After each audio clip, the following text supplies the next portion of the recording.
बच्चे S H के नाम से कौन है?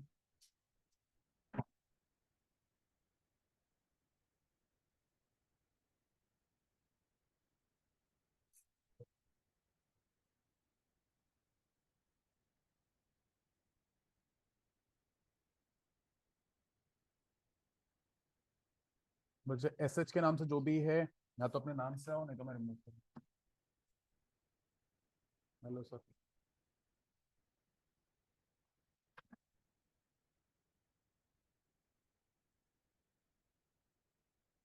सर अन्नत से नेक्स्ट मेरी आवाज आ रही है?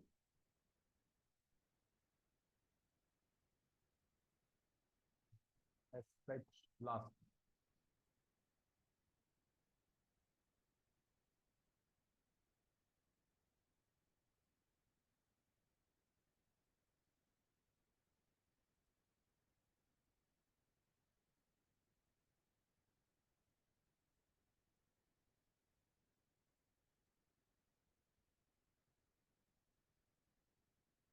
रंजीत भी प्रायोरिटी टेबल कब तक बन जाएगा?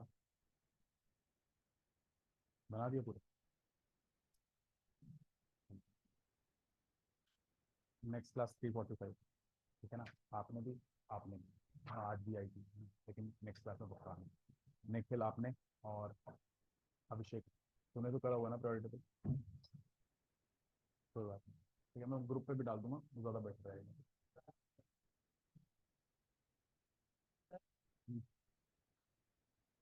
करना तो पड़ेगा ना ऐसे करें।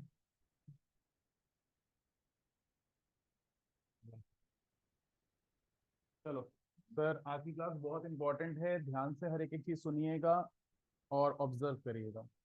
मैं यहाँ पर दो वर्ड्स की बात करने जा रहा हूँ, इलेक्ट्रोपॉजिटिविटी, प्लीज बातें नहीं, एंड इलेक्ट्रोनेगेटिविटी।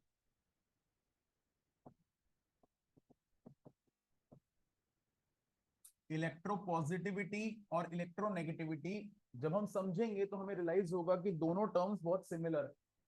एक एक करके बात करते हैं। सबसे पहले electropositivity, it is the tendency to lose an electron. वहीं पर electronegativity, it is the tendency to gain an electron.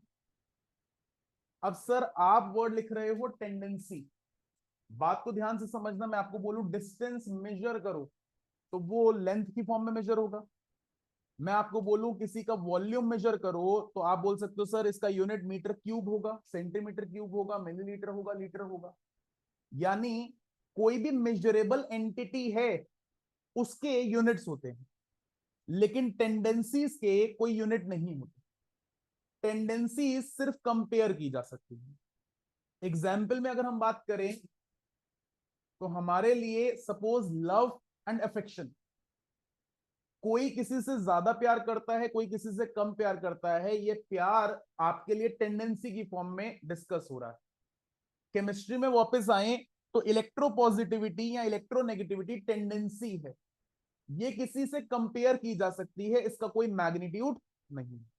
यानी मैं बोल सकता हूं a species is more electropositive और a species is less electropositive, but मैं ये नहीं बोल सकता इसकी इलेक्ट्रोपॉजिटिविटी इतने मैग्नीट्यूड की है या इसकी इलेक्ट्रोनेगेटिविटी इतने मैग्नीट्यूड की है।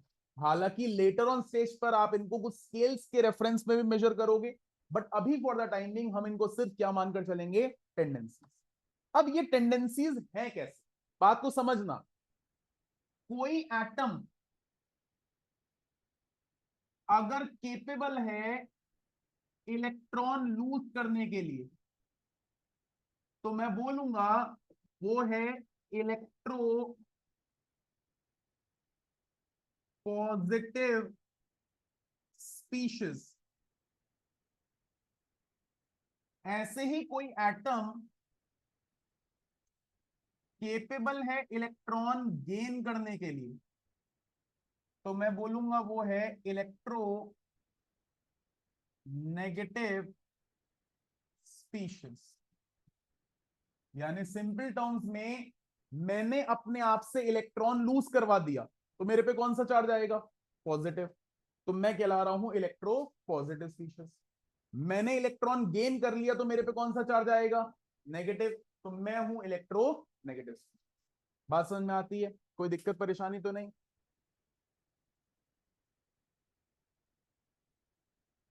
इसको पढ़ने से पहले मैं आपके सामने कुछ वर्ड्स लिखता हूं। सपोज वर्ड है वैलेंसी। वैलेंसी का मतलब होता है कंबाइनिंग कैपेसिटी।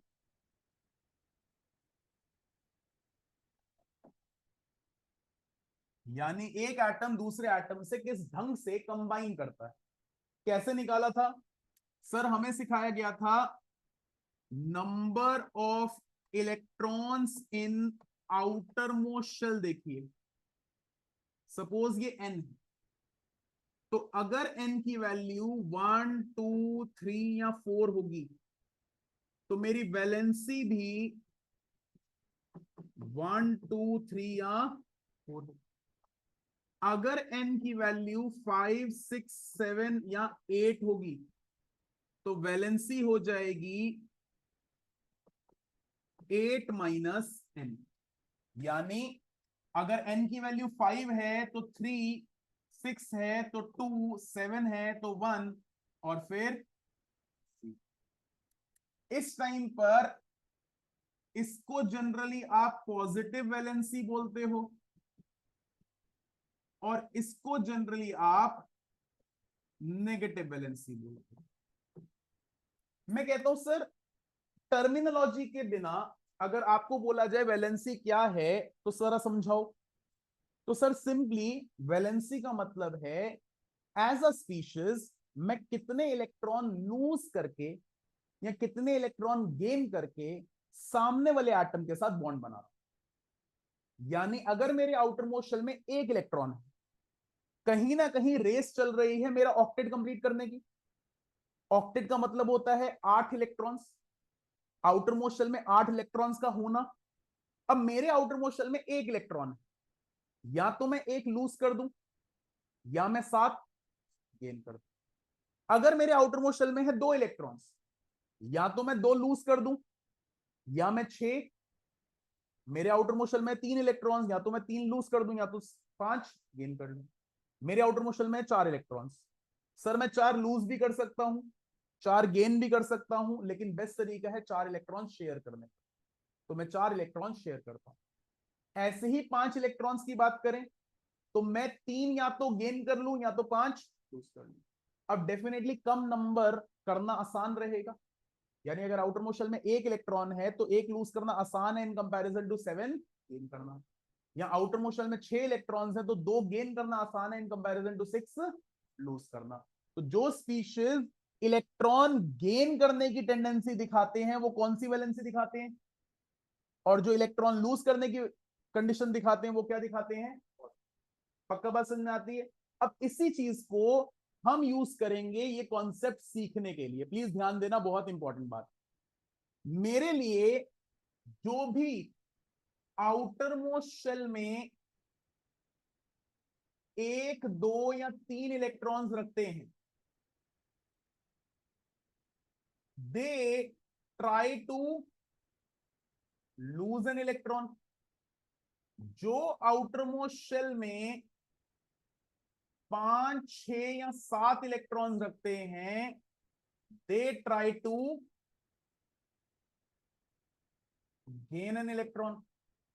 जिनके आउटर मोस्ट शेल में 4 इलेक्ट्रॉन्स होते हैं, they try to share electrons. और जिनके आउटर मोस्ट शेल में 8 इलेक्ट्रॉन्स होते हैं, दे नीदर गेन नॉर लूज। क्यों? क्योंकि इनका ऑक्टेट कंप्लीट है। जरा इतना कॉपी करिए फिर आगे बात करते हैं।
क्लियर है?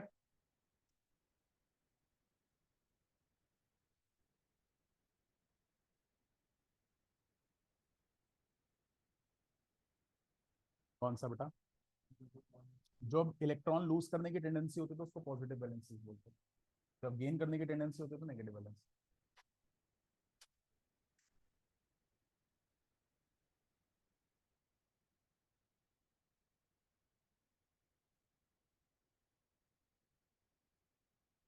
क्योंकि 4 से ज्यादा में 8 से माइनस होता है। 9 की बता देता हूँ, अगर आउटर मोशन में 7 इलेक्ट्रॉन्स हैं, या तो 7 लूज करो या एक गेन करो, तो टेंडेंसीज हमारे को एक गेन करने की स्ट्रॉन्ग है ना, तो 8 में से माइनस करके बताओगे। कर दो स्क्रॉल।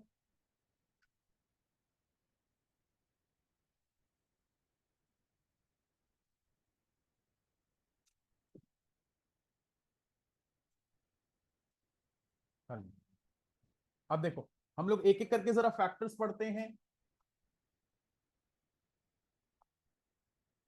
तो सबसे पहले फैक्टर्स रिलेटेड टू इलेक्ट्रोपॉजिटिविटी पढ़ें।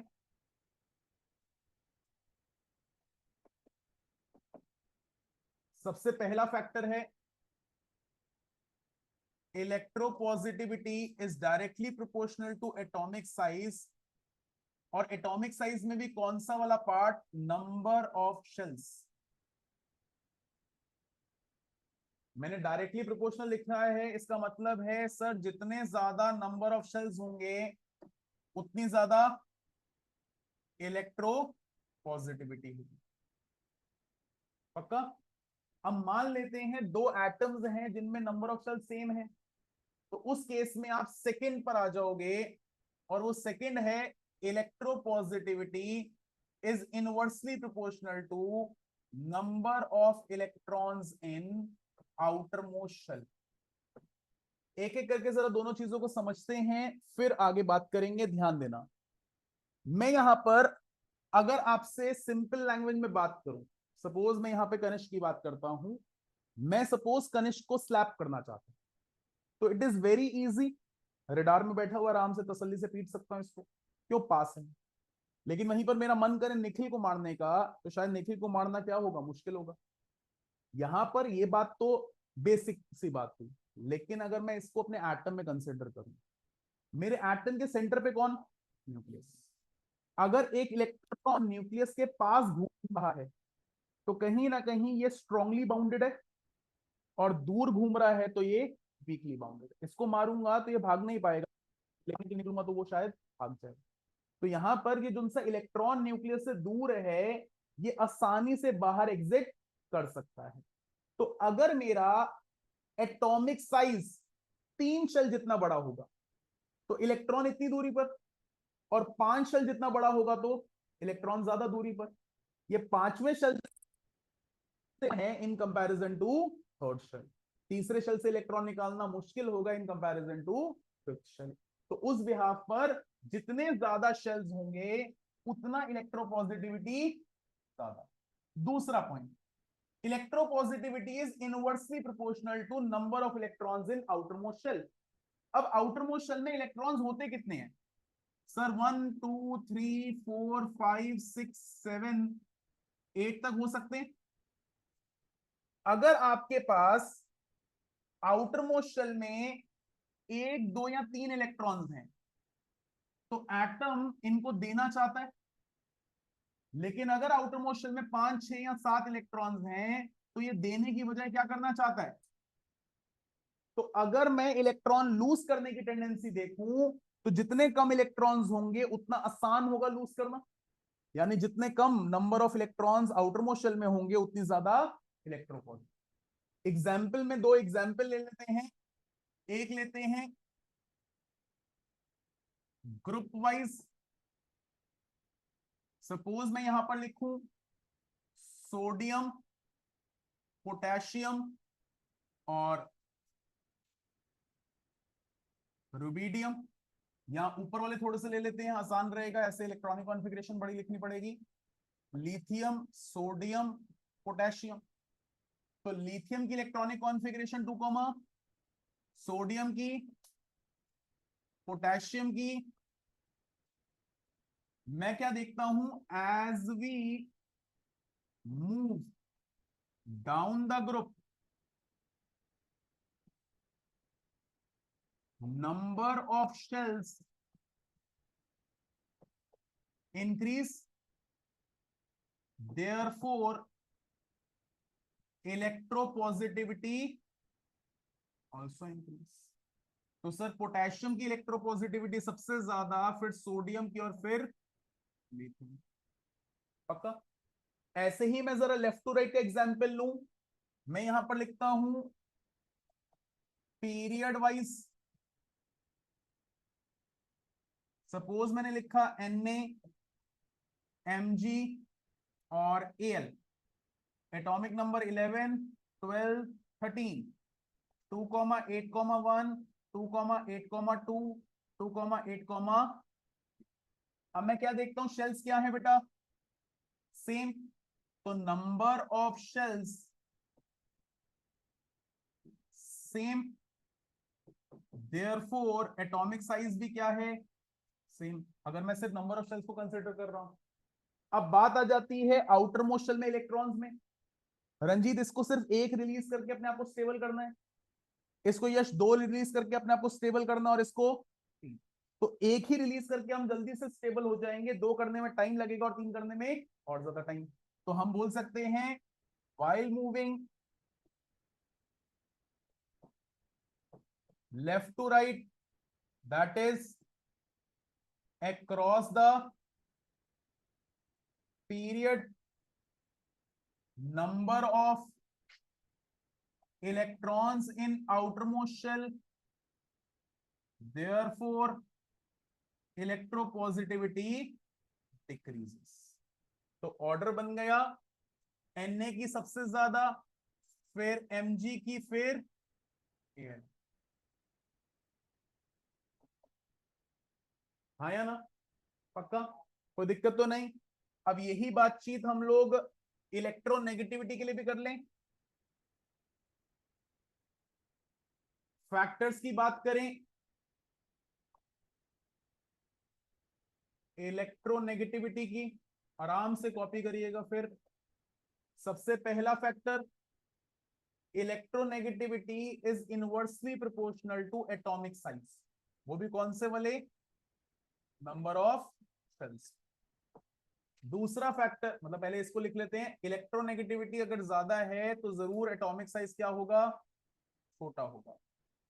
वहीं पर second factor, electronegativity is directly proportional to number of electrons in outermost shell. Sir outermost shell में कितने इलेक्ट्रॉन्स हो सकते हैं, तो सर आप गेन करना चाहेंगे और आप, तो यहां पर गेन करना आसान है, और इनफैक्ट ज्यादा इलेक्ट्रॉन्स होंगे तो गेन करना और आसान होगा। मेरे आउटर मोस्ट शेल में 7 इलेक्ट्रॉन है तो सिर्फ एक गेन करना है, 6 है तो 2 करने पड़ेंगे, 5 है तो 3 करने पड़ेंगे। तो उस कॉन्टेक्स्ट में जितने ज्यादा इलेक्ट्रॉन्स होंगे आउटर मोस्ट शेल में, उतना आसानी से गेन।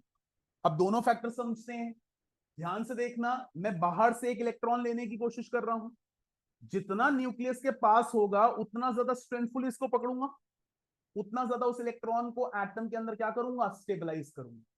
कबीर, जितना इलेक्ट्रॉन न्यूक्लियस के पास होगा उतना ज्यादा स्टेबलाइज होगा। तो इलेक्ट्रॉन फिफ्थ शेल में आ रहा है तो ज्यादा पास होगा न्यूक्लियस के, या फर्स्ट शेल में आ रहा है तो ज्यादा पास होगा फर्स्ट शेल में। यानी जितना क्लोज टू न्यूक्लियस आएगा उतना ज्यादा स्टेबल, तो जितना एटॉमिक साइज छोटा होगा उतना क्लोज आएगा और उतना ज्यादा वो इलेक्ट्रॉन स्टेबल होगा। तो उस कॉन्टेक्स्ट के हिसाब से हमने ये बात करी है। अब इसी में एग्जाम्पल की बात कर लेते हैं। तो सबसे पहले ग्रुप वाइज मैं सपोज एग्जाम्पल लिखूं, फ्लोरीन, क्लोरीन, ब्रोमीन, 2,7, 2,8,7, 2,8,18,7। मैं क्या देखता हूं, as we move down the group, number of shells increase, therefore atomic size increase, hence electronegativity decreases। तो आपके लिए फ्लोरीन सबसे ज्यादा इलेक्ट्रोनेगेटिव, फिर क्लोरीन, फिर ब्रोमीन। वहीं पर जब आप पीरियड वाइज लगा लो,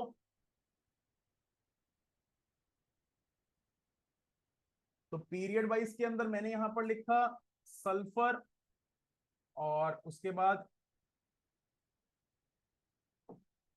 ये फॉस्फोरस, क्लोरीन, और फॉस्फोरस, सल्फर और क्लोरीन। तो यहां पर 2,8,5, 2,8,6, 2,8,7। जैसे बेटा मैं लेफ्ट टू राइट जा रहा हूं, नंबर ऑफ शेल्स तो सेम है, लेकिन आउटर मोशन में इलेक्ट्रॉन्स क्या कर रहे हैं? तो मैं लिख सकता हूं as we move left to right, that is across the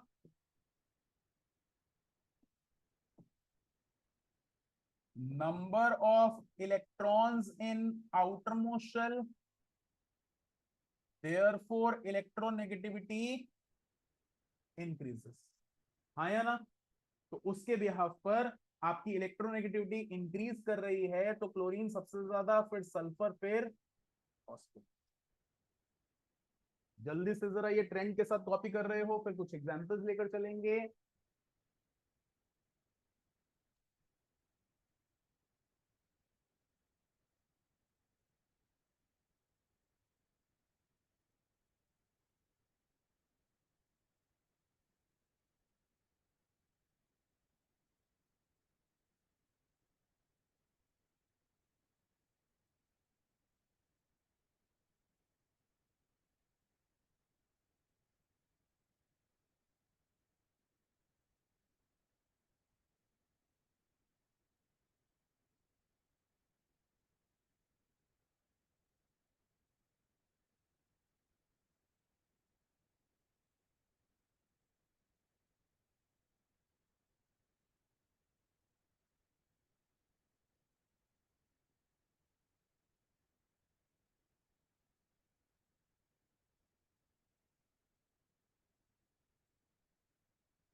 क्या आगे बात करें। अब यहाँ पर कुछ छोटा सा एग्जाम्पल लेते हैं आपको रियलाइज करवाने के लिए कि पीरियोडिक टेबल कितना जरूरी हो जाएगा। सपोज मुझे बोल दिया जाए कि मुझे इंक्रीजिंग ऑर्डर ऑफ इलेक्ट्रोपॉजिटिविटी में एलिमेंट्स को अरेंज करना है। मुझे एलिमेंट्स दिए सोडियम, पोटेशियम, कैल्शियम और बेरियम। करो, रूल्स तो पता है, ध्यान से बात को समझना। पहला रूल लगाओगे, पहला रूल अगर नहीं एप्लीकेबल हो रहा तो दूसरे पे जाओगे, ठीक है ना। यानी अगर नंबर ऑफ सेल सेम है तो अभी किस पे मूव करोगे, सेकंड। अब ये क्वेश्चन करने के लिए आपको पीरियोडिक टेबल थोड़ा सा दिमाग में होना जरूरी है। पीरियोडिक टेबल की अगर हम लोग बात करें तो आपको हाई होप याद हो ये ग्रुप 1 है और ये लिख लेते हैं।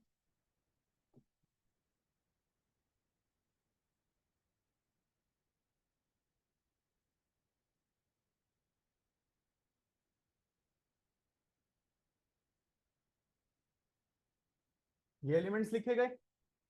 अब इन एलिमेंट्स में जो नहीं है मेरी लिस्ट में उनको रखने का क्या फायदा, हटा दूं।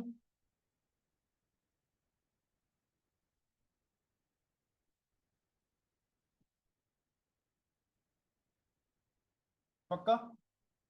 अब देखिए, हमारा पहला फैक्टर कहता है एटॉमिक साइज जितना बड़ा इलेक्ट्रोपॉजिटिविटी उतनी। तो जो एलिमेंट सबसे लास्ट में होगा वो सबसे ज्यादा इलेक्ट्रोपॉजिटिव, यानी मेरे लिए बीए सबसे ज्यादा इलेक्ट्रोपॉजिटिव। अब बीए के बाद ये दोनों आते हैं, लेकिन दोनों बिलोंग कर रहे हैं सेम पीरियड। सेम पीरियड में नंबर ऑफ सेल सेम होते हैं, तो यहां पर फर्स्ट रूल तो डिससेटिस्फाई हो गया। अब पहला रूल डिससेटिस्फाई होता है तो आपने पढ़ रखा है while moving left to right electropositivity. तो आपके लिए सर इसकी इलेक्ट्रोपॉजिटिविटी ज्यादा है और इसकी, हाँ या ना। तो उसके बाद के आया और फिर कौन आया, फिर इनसे छोटा एलिमेंट कौन, तो लास्ट में कौन आया, ये है आपका डिक्रीजिंग ऑर्डर। और मुझे कौन सा ऑर्डर देना था, इंक्रीजिंग। तो उल्टा कर सकता हूं।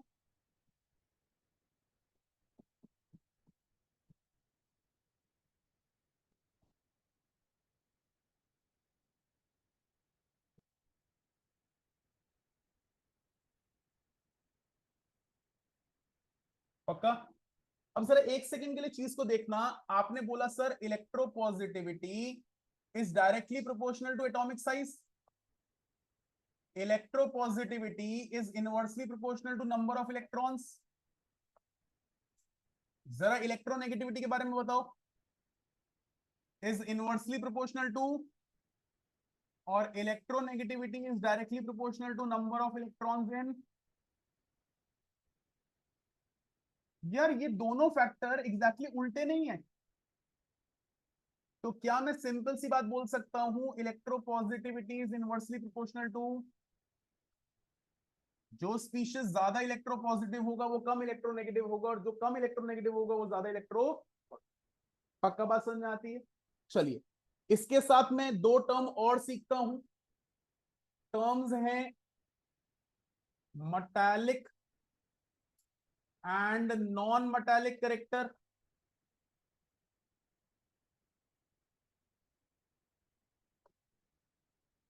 Metallic character, it is tendency to behave as metal, और non metallic character it is tendency to behave as non metal. अब कोई बता सकता है मेटल कौन होता है, सर जो सोनरस हो, लस्ट्रस हो, जिसके पास हीट और इलेक्ट्रिसिटी कंडक्ट करने की एबिलिटी हो, हीट इलेक्ट्रिसिटी कंडक्ट कर सके। अब हीट इलेक्ट्रिसिटी कंडक्ट कैसे होती है, सर हमारे पास आसानी से मूव होने वाले इलेक्ट्रॉन्स हैं, इनको हल्की सी इलेक्ट्रिकल एनर्जी मिली ये इलेक्ट्रिसिटी पास कर देंगे, इनको हल्की सी हीट मिली ये कंडक्ट करने लग जाएंगे हीट को। अब ये जो फ्री इलेक्ट्रॉन्स हैं, ये वो इलेक्ट्रॉन्स हैं जो एक एटम से निकलना चाहते हैं, यानी ये वो वाले मेटल एटम्स हैं जो इलेक्ट्रो पॉजिटिव।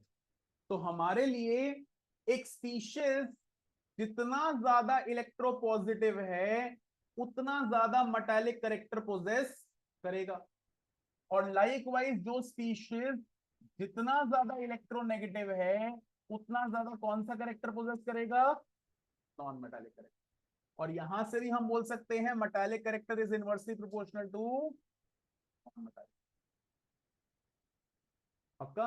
तो मेटल की तरह वो बिहेव आसानी से कर सकते हैं जो इलेक्ट्रॉन लूज करने की टेंडेंसी दिखाए, और वहीं पर नॉन मेटल की तरह वो आसानी से बिहेव कर सकते हैं जो इलेक्ट्रॉन गेन करने की टेंडेंसी दिखाए।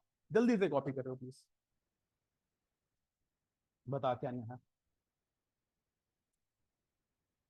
ये मेरा एटम है, इस पे कोई इलेक्ट्रॉन है, ये इलेक्ट्रॉन फ्रीली मूव कर रहा है, तो मैं कह सकता हूं मैं इसको निकाल सकता हूं। और कोई फ्री इलेक्ट्रॉन होगा या फ्रीली मूव करने वाला इलेक्ट्रॉन होगा तो ये हीट और इलेक्ट्रिसिटी कंडक्ट करेगा। इसके पास एनर्जी आएगी, अगले को एनर्जी देगा, अगला उससे अगले को एनर्जी देगा। तो हमारे लिए जितने भी इलेक्ट्रोपॉजिटिव एलिमेंट होते हैं वो मेटल की तरह बिहेव करते हैं, और जितने भी इलेक्ट्रोनेगेटिव एलिमेंट होते हैं वो नॉन मेटल की तरह।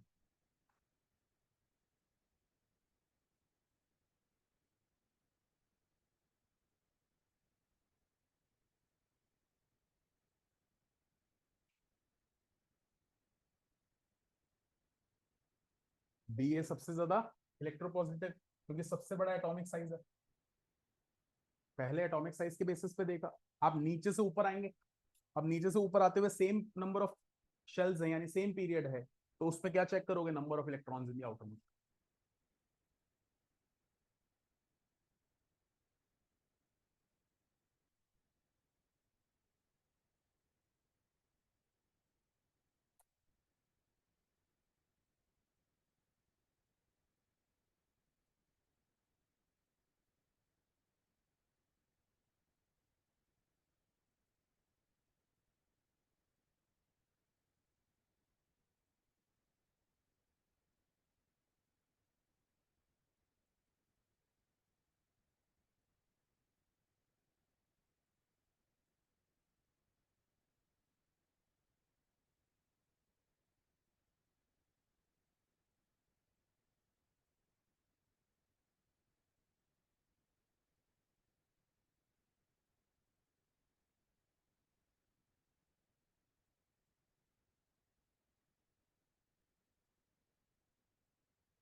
जिस जिसने लिख लिया है एक बार सारा का सारा जल्दी से रीड कर रहा है क्योंकि टॉपिक्स इंपॉर्टेंट है। हालांकि मुझे आगे बढ़ना है, बट क्योंकि कल वाले बैच में भी सेम इतना ही हुआ है तो इतना ही रखूंगा, ताकि किसी का बैच इधर उधर हो रहा है तो वो चीज मैनेजेबल रहे। जल्दी से रीड कर रहे हो जितना मैंने करवाया अभी तक।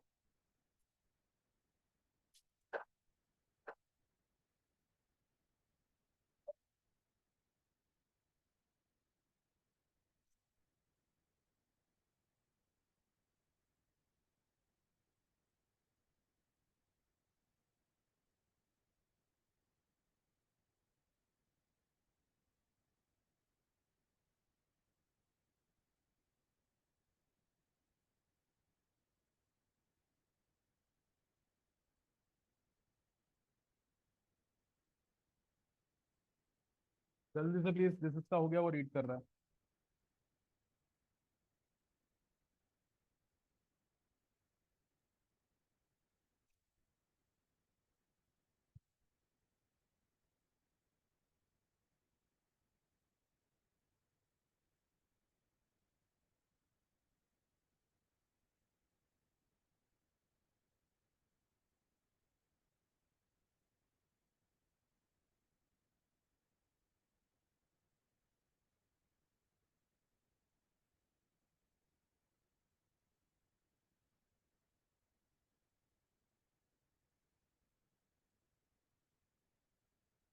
क्या हो गया तीनों पे?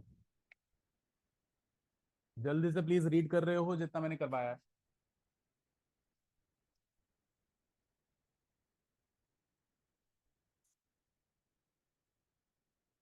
सर आप लोगों में से किसी का कोई अपकमिंग वीक में एग्जामिनेशन तो नहीं है केमिस्ट्री का? 14 को मंडे सिलेबस फिर दोबारा से? चलो एक बार प्लीज क्वेश्चंस प्रैक्टिस करना और पूरे के पूरे एग्जाम्पल्स बैक एक्सरसाइज एमसीक्यूज जो मैंने फाइल में दे रखे, मतलब उस मॉड्यूल में दे रखे हैं। जहां अटक रहे हो मेरे से व्हाट्सएप पे बात करो। 4 अगस्त को सिलेबस पहले दो हो रखा है, क्वेश्चन प्रैक्टिस करना शुरू कर दो। प्लीज सबको बोल रहा हूँ क्वेश्चन प्रैक्टिस करना शुरू कर दो, कि जितने ज्यादा से ज्यादा क्वेश्चन अपनी आंखों के आगे निकालेंगे उतना कॉन्फिडेंस राइज होगा।